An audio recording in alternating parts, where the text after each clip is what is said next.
Hey, welcome back to Enlightened Tutors. The last sentence says, which of the following systems of inequalities represents the situation in terms of x and y, where x is the number of hours she tutors,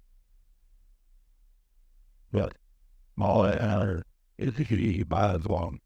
He can buy. and y is the number of hours she works as a lifeguard. You just be as good needs happens in this.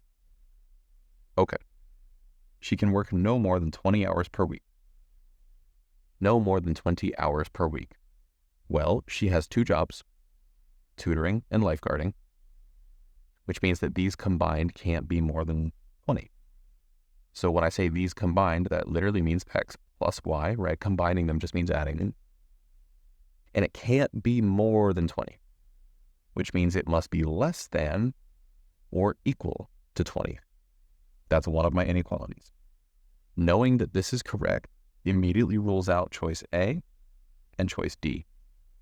So already down to B and C. This is the second inequality listed in both of those choices, so that's good. Now let's look at that first inequality listed there. The first inequality listed for B and C, they both have a 12x plus a 9.5y. Let's try and figure out what this part means. They're relating it to a 220. The thing that B and C disagree on is whether it's like this or whether it's like this. So let's try to figure that out. This part here represents the total amount of money she's making from both jobs. I can tell that because the tutoring per hour, she makes $12. So if I do 12 times that number of hours, I'm going to get the total amount of money she makes from tutoring. So this right here is money from tutoring.